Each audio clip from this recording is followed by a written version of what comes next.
તો આપણે એને કૃષ્ણમાં કોઈ ફરક નથી. ફરક કેટલો, એણે ભજન કર્યું, આપણે નથી ભજન કર્યું, ત્યાં સુધી આપણે જીવ દશામાં છીએ અને એ નીકળી ગયા. તમારે પણ નીકળવું હોય તો એ જ ભૂમિકાએ તમે પહોંચી શકો છો. ભલે કૃષ્ણનો ઘણા જન્મોનું ઘણું ભજન હોય, તમારું અવતાર આગલા જન્મનું કદાચ એટલું ન હોય તો પછી એક બે અવતાર પછી તમે નીકળી શકો છો. જેસલ જાડેજો બારવટીયો એક અવતારમાં નીકળી ગયો, એવું ભજન કર્યું. તો એવું ભજન આપણે ધારીએ તો ન કરી શકીએ? કદાચ આપણે ધારીએ તો કરી શકીએ. ખરેખર કોઈ નથી ધારતો, ન કે થાય છે, પણ અઘરું હોય, થોડુંક સહેલું ન હોય. જેસલ જાડેજાનું પદ લેવું થોડુંક અઘરું છે. જલારામનું પદ આપણે લેવું હોય તો થોડુંક અઘરું છે. તમે જાણો છો, એટલે મારે અહીંયા એ કાંઈ બધું એનું કહાની નથી કહી, સત્સંગી બધા જાણતા જ હોય. એ થોડુંક એને કસોટી આવી, અઘરી પડી, પણ એ નીકળી ગયો મેલીગોથી. શું કામ? કે એણે ગુરુને સમજ્યા છે, શબ્દને સમજ્યો છે, ભગવાનને ઓળખ્યો છે કે ભગવાન કેવો હોય, ભગવાન ક્યારે આવે, ભગવાન કેમ આવ્યા. એટલે જલારામ ઓળખી ગયા કે ભગવાન છે. આપણે ઓળખી જાય ને એવી ભૂમિકા આપણી હોવી જોઈએ. ભગવાનને આપણે ઓળખી શકીએ, ઓળખી ગયા, એનું કામ થઈ ગયું. જેસલે ઓળખી ગયો, પછી જે ખબર પડી ગઈ આ તોરલ કોઈ નારી નથી, એમ સમજાઈ ગઈ, એને સમજાઈ ગયું. આ ત્રણને નરને તાર્યા ને, આ બીજી ન તારી શકે ને ખબર પડી ગઈ. સાસઠિયાને તાર્યો અને જેસલને તાર્યો અને સધીરાને તાર્યો, વાણિયાને તાર્યો. વિચાર કરો. એટલે એની દુનિયાની અંદર એની કહાણીઓ રહી જાય છે કે જગતમાં જે તારવામાંથી આવે છે ને એનો તો તાર્યા ઉપર જ ભાવ હોય છે. ગમે એમ કરીને એને તારે, એની દ્રષ્ટિથી તારે, એની વાણીથી તારે, એના આશીર્વાદથી તારે, આ બધી રીતે એની કૃપા પણ એના ઉપર ઉતારે. એટલા માટે આવો સત્સંગ સાંભળવો, આવું આપણે બનવું. આ બે વાણી જે અત્યારે લાખાભાઈ ગાય ને એ તમે બે વાણી સમજી લો તો તમારો બેડો પાર. એ જે ચેતનદાસ થઈ ગયા એવા તમે થઈ જાઓ તો તમે અહીંયા પલમાં મુક્તિ. અહીંયા મુક્તિ હું લખી દઉં તમને, અહીં એની અહીંયા મુક્તિ છે. જે ગુરુ મહિમાની એને ભાઈ ગાઈ એટલો મહિમા સમજી લે તો અહીંયા મુક્તિ એને. એટલા માટે બહુ મસ્ત વાણી ચેતનદાસે બનાવી છે અને એ ચેતનદાસને આપણે ધન્યવાદ આપી કે એનું ભજન કહેવાય કે જે ગુરુ મહિમાને સમજે. પછી જ્ઞાનનો તો પારે નથી, જ્ઞાનની ભૂમિકા તો બહુ ઊંચી છે, પણ જ્ઞાન સિવાય આટલી વાતમાં આવે ને તો એનો બેડો પાર થઈ જાય. જ્ઞાનીનો તો બધો રમતમાંથી જુદી હોય છે. એટલે જ્ઞાની બને એટલે પછી આ ગુરુ શિષ્યનો ભાવે મટી જાય છે. એટલા તમે જ્ઞાની બની જાઓ ને પછી ગુરુ કોણ શિષ્ય કોણ બધા એકરૂપ બની જાય છે. ગુરુ વચ્ચે અને શિષ્ય વચ્ચે અંતર નથી રહેતો.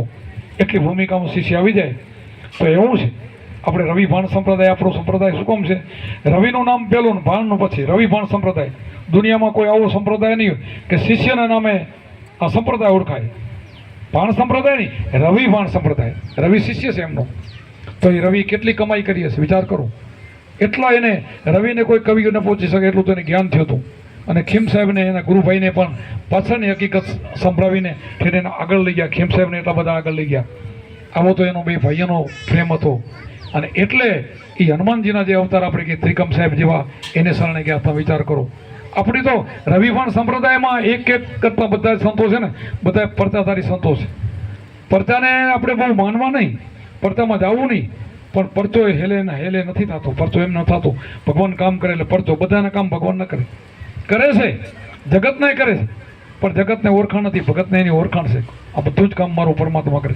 જગતને નથી ખબર પડતી કે ભગવાન કરે. એને જે ખબર પડી ગઈ એને સંત કહેવાય કે મારું બધું જ પરમાત્મા કરે છે, હું કાંઈ કરતો નથી. આવી ખબર પડી જાય જ્યારે આપણે વાત કરીને કે અર્જુનને બધી ખબર પડી ગઈ, ઓહો આ તો મારા હામો ઊભો છે, આ ત્રિલોકનો નાથ અહીંયા ઊભો છે. આ મને આ જે વેણ સ્વરૂપ બતાવ્યું ને જોઈ લીધું, ઓહો મેં ઓળખીને આવ્યો કે. અને જે ઓળખાઈ ગયું પછી એની વાણી બંધ થઈ ગઈ. પછી અર્જુને કોઈ દલીલ ન કરી. એમ આપણે પણ આપણા ગુરુ કણે પ્રશ્નોત્તરી ન સમજાય એટલી કરવી. એમ કરતાં કરતાં આપણે જ્ઞાનની દશાએ જતા રહીને પછી બહુ પ્રશ્ન ન કરવા. પ્રશ્ન ક્યાં સુધી હોય ન સમજી ત્યાં સુધી આપણે સમજાઈ જાય પછી તો એને મૌન રહીને સેવા કરે જવાનું, ભજન કરે જવાનું, તો જ આપણે આગળ વધી જાય. આખી જિંદગી પૂછશો જ્ઞાન નહીં થાય ને પૂછશો તો તમારો મેળ નહીં ઉતરે. પહેલું તો જ્ઞાની બનવું પડશે અને જ્ઞાની આપણને ગુરુ જ બનાવે. પણ બનવું હોય તો તરત બનાવે એમ છે. પલમાં મુક્તિ કીધી, જો બનાવી જાય તો તરત બનાવી જાય. આપણે આમાં ન સમજી તો આખી જિંદગી તમે અડિયાપટ્ટી કાઢો તોય મેળ પડે એમ નથી. ગુરુની વાતમાં આવી ગયા અને ગુરુ ઉપર વિશ્વાસ રાખી ગયા, અડગ રહી ગયા. બહારની દોડ બંધ થઈ ગઈ એટલે સમજી ગયો. બહારની દોડ બંધ થાય તો સમજી ગયો. અને બહારની દોડ બંધ કરવી બહુ અઘરી. ભલભલા એમાં અટકી જાય છે. વાતું બધું કરે, વાતો તો દુનિયા ભરો કરે, પણ એનો ભેદ કોઈક વિલા જાણે. વાતો તો બધાને આવડે, પણ ભેદ એનો સમજી જાય તો એનો બેડો પાર થઈ જાય. એટલા માટે આપણો સત્સંગ તો કેવો છે કે ડાયરેક્ટ આ બધી આપણે ટોચની વાતો કરી છે. ક્યારે પણ નબળો આપણે સત્સંગ નથી કરતા. આજ 20-25 વર્ષમાં હું ફરું ને કે મેં સુરગુણ વાણીની બહુ સહારો મેં ક્યારે લીધો નથી અને મને આવડતોય નથી પાછો. એટલે ઇન્દ્રની ઘડી અલરાબાનો માસ, આપણે ઇન્દ્રની ઘડી જેવો આપણો સત્સંગ હોય. સમજવું હોય તો થોડામાં ઘણું સમજાઈ જવાય, એટલે આખી જિંદગી નીકળી જાય તોય સમજાય એવું નથી. જો લાગી જાય તો લાગી જાય. એમ આપણને જેને જેને શબ્દ લાગી ગયો ને, કટારી લાગી ગઈ ને, એને આરંપાર નીકળી ગઈ, એનો બેડો પાર થઈ ગયો. એ પકડ કરી લે, ના બોલે એ બીજો નથી ચોક્કસ. અને મારા ઘટમાં જ ગુરુજી કીધું અહીંયા જ છે, મારે બહાર ગોતવો જ નથી, તો એને વાર ના લાગે બહુ. પણ આમાંય ગોતે છે અને બારે ગોતે છે, એનો થોડો નથી બંધાતો. આમાંય ગોતે છે અને બારે ગોતે છે, બારે ભ્રમણામાં છે, બારે ભટકે છે. અહીંયા બે છે, ગુરુ ફેરાય બે છે અને બારે દોડે છે. એનું કામ નથી, એ અહીંયા રહી જાય છે, એ કાચા રહી જાય છે. જેટલા બધા કાચા દોડેલા કાચા, આપણને બધાને ખબર છે.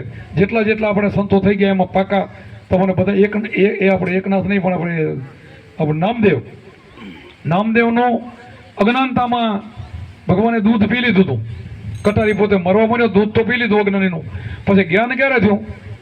વરીને મુક્તાનંદ મુક્તબાઈ કરીને વિનોબા ભાવે કરીને વરીને પાછા ગયા ને, તો એને જ્ઞાન સમજાયું કે ગાંડા તું જ્ઞાન હોય સાચો ઈ કે સાચું છે. આ તો તું મરતો તો તને મરવા નથી દીધો, સાચું હું વરી શીખો તો હું જ આગે. તઈ વરીને એના પગ પકડ્યા કે પ્રભુ તમે સાચા, હું ખોટો, હવે મને સાચું જ્ઞાન બતાવો. તઈ નામ દઈને સાચું જ્ઞાન મળ્યું. આટલું થાય ને તોય ખોટું છે. તમે ક્યાંક હઠ કરીને કોઈ ભગવાને કે મારા ત્યાં આમ ને ભગવાને આંખ ખોલી દઈને ભગવાન બોલતા હતા તોય કાચું છે, તોય મુક્તિ નથી. મુક્તિ ગુરુ સિવાય નથી, મુક્તિ એના સિવાય થઈ નથી. એટલે તો આપણા રામ કૃષ્ણ રામદેવ પીર જેટલા અવતારો થઈ ગયા બધાએ, બુદ્ધ કયો મહાવીર કયો, જેટલા ભગવાનો થઈ ગયા બધાએ ગુરુ કરીને આ શબ્દ લઈને અને ધ્યાન કરીને એ ધ્યાનથી જ્ઞાન એને ત્યાં છે અને બધાએ અમર પદને પામી ગયા છે, પોતાના આત્માને ઓળખી લીધો છે. આત્મા ભગવાનનો તમારો જુદા નથી. આપણે કહીએ એનો મોટો આત્મા તો આપણો નાનો તો એમ નથી. આત્મા સર્વત્ર એક જ છે, પણ આપણે એને નાનો કરી નાખ્યો છે. સમજ નથી એટલે આપણે નાના થઈ ગયા. એ તો ભાઈ મહાન હતા, હવે એ મહાન છે, તારે મહાન થવો તો વાર કેટલી લાગે? કાંઈ વાર ના લાગે. પણ એ રસ્તે હાલી તો મહાન થવાય, એ રસ્તે આપણે હાલવું પડે. તો આપણે ખાલી એનું નામ લઈને એના ગુણગાન ગાઈ તો કે એના જેવું થોડું થવાય. એ કેમ કરીએ તો એના જેવું થવાય. એટલા માટે અમે વારંવાર તમને હાથ જોડીને વિનંતી કરીને કહીએ છીએ કે તમે પોતે ભગવાનનો અંશ છો, ભગવાન થઈ શકો છો. દેહને દેહાધંસો કાઢો, અભિમાન કાઢવો પડશે. આવવાની મેં અભિમાન કાઢ્યું છે એમ કીધું લાખાભાઈ, એનો દેહાધ્યાસ મટી ગયો છે અને અંદરવાળાને જેણે બધું વાતો કર્યું છે એવા તમારે બની જવું જોઈએ. આપણે દેહાધ્યાસ એટલે દેહ તો આપણો છે નહીં, તો આપણું શું છે? આપણું જે છેલ્લું શેષ વધે આપણે તમે પોતે છો. તમે કોણ છો એટલે તમે છેલ્લું શેષ વધે બધું આ શરીરની અંદર બતાવતા જાઓ. 5 ઇન્દ્રિય બતાવો, 3 ગુણ બતાવો, રજોગુણ તમોગુણ, બધાના જેના નામ લ્યો નાશ થાય. જે નામ વગર અટકી જાય અહીંયા અટકી જાવ તમે છો. એ ઘર તમારું છે, અસલી તેરો તમારો છે. અહીંયા આવવું હોય તો સચિત આનંદ, સચિદાનંદ જે સત વસ્તુ છે એમાં ચિત્તને પરાવો તો આનંદ ઉદ્ભવે. જ્યારે તમને સાચો આનંદ થાય ને તે સ્થિતિમાં તમે આવી ગયા, સમજી લેવાનું. એ આનંદમાં સંતો બધા આવી ગયા, તમે જ છો એમાં તમે રમણ કરો છો. પણ આપણને અહેસાસ થવો જોઈએ, ખબર પડી જોઈએ કે હું અહીંયા રમું તો શું, બાપુ કે અહીંયા શું, એ જ ઘરમાં શું, તો કાંઈ કરવાનું જરૂર નથી. બસ પૂરું થયું. કથણી મથણી છૂટી કરી, કેના ગાવું ગીત, ખોરડવાળો માહિતી કર્યો આપું વ્યક્તિ વધુ એક કે જેમ દૂધ હોય અને દૂધમાં આપણે મેરવણ નાખી પછી એને બેનું છા ફેરે. માખણ આવી ગયા પછી છા ફેરાય નહીં, પછી છા ફેરાય તો એને ગાંડો કહેવાય. માખણ આવી ગયા પછી એને તાવીને ઘી બનાવાય, તત્વો બની જાય. એવું આપણે બનવાનું છે. એ ઉદાહરણ છે, એક ઉદાહરણ છે. જિંદગી બધી સાહ નથી ફેરવાની, પણ જિંદગી બધી સાહ શું કામ ફેરવી જોઈએ? અમે ફેરતા નથી, પણ તમારા માટે કરીએ છીએ. કૃષ્ણ ભગવાને અર્જુન કીધું કે મારે કાંઈ કરવાની જરૂર નથી, છતાં હું કરું એટલે મને જોઈને બીજા કરે. જો કૃષ્ણ હું બોલેલા છે, મને જોઈને બીજા અનુસરે, મારે કાંઈ કરવાની જરૂર નથી. એમ અમારે કાંઈ કરવાનું જરૂર નથી, તોય તમારે ઘરે હું તો 4 વાગે અમારે ભજનની જરૂર નથી. ભજન તો કરી લીધું છે, છતાંય તમારા ઘરમાં ભજન કરી. શું કામ? તમે અમને જુઓ કે બાપુ ભજન કરે છે, આપણે કરવું જોઈએ, એના માટે અમે ભજન કરીએ. તમે એ જોઈને અનુસરો. નકર બાપુ હું થાય છે, આપણે હોઈ રહેવું જોઈએ. અજ્ઞાન એમ કરે ને, અજ્ઞાન એ તો અજ્ઞાન આપણે એવું કરી જાય એટલે કરવું પડે છે. કૃષ્ણ ભગવાનને કાંઈ નહોતું કરવાનું, છતાં એણે કર્યું છે. એટલા માટે જ્ઞાની પુરુષ છે, આપણે હરખા થઈને બધા કરતા હોય, પણ જ્ઞાની છે. અને ગુરુને તોલે તો દુનિયામાં કોઈ ના આવે, કોઈ ના આવે એટલે કોઈ ના આવે. આપણે કહીએ ગુરુ ગોવિંદ ધોનો ખોડા કિસકો લાગુ પાય. બલિયારી ગુરુદેવની ગોવિંદીએ બતાવી, આપણને સાચો ભગવાન બતાવનારા ગુરુ છે, એટલે એની આટલી બધી બલિયારી કીધી છે. બીજા કોઈ ન બતાવ્યા. આપણે 4 યુગથી ભટકતા આવી છે, કેટલાય અવતારો લીધા, કેટલા મા બાપ કર્યા, કેટલે ઠેકાણે જન્મ્યા મર્યા, છતાંય આપણો ઉદ્ધાર કોઈ ન કર્યો. અને ગુરુ મળી ગયા તો આપણી પલમાં મુક્તિ થઈ ગઈ. બોલો સત્ય ગુરુદેવ કી જય.